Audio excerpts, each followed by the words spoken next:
Now, as we discussed in the previous video, references really are one of the very important tools in the arsenal of any hiring manager or company or potential new employer who would want to bring talent on board. I want to look at it from the candidate perspective today and just give you a few pointers here that could make this work better for you.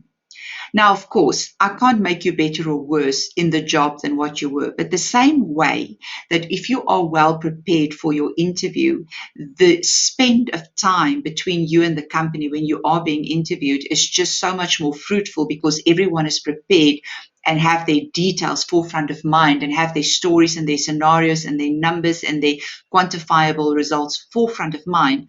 The same way, if your references are well prepared like that, the quality of the information that can be extracted from that is just so much more superior than the quality of the information if it comes completely off the cuff and unprepared. Now remember, in South Africa, references have to be taken only if candidates give the consent that it can be taken. So in the United States, for example, they can do what they call backdoor references. Someone can pick up a phone and they can do a reference on you if they found out that you worked for a specific manager in the past. In South Africa, we're not allowed to do that. You must give consent. If you put the name and the numbers of referees on your CV, it is as if you are giving consent for anyone to pick up the phone and call that individual. That's not a very good idea. So I strongly advise that candidates don't put those details onto their CVs.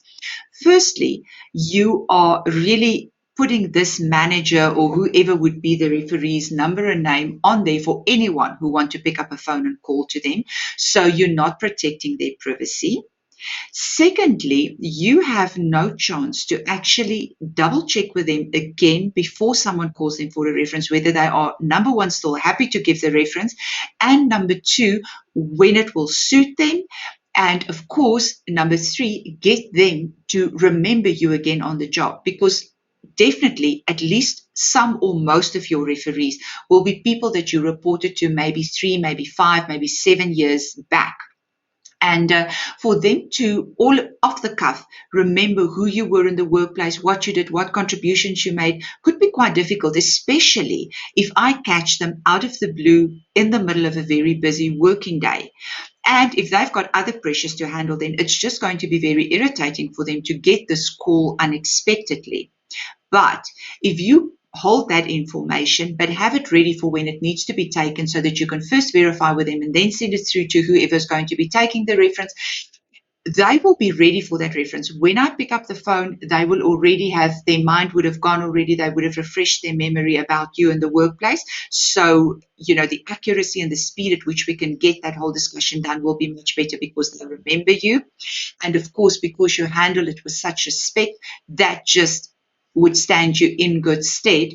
And, what I do with that, especially because of the level of seniority at which I work, I would actually contact them beforehand via WhatsApp or an SMS or something, ask them when would be a good time for them to give me that reference, because I literally take 30 to 45 minutes per reference. We really talk in depth so that I can then make a time with them, schedule a meeting that would be suitable for them so that we know they are focused on doing that and they are prepared to do that at that time.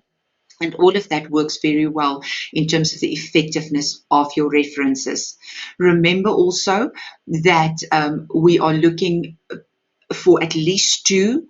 If we can get 3 or even more, that is better, because we are looking for trends. We are looking for different perspectives on you as a person in the workplace. So have those different ones available. But also remember that for me to take a reference from someone that you reported to 10 years or 15 years back is a very long time. They can hardly remember you.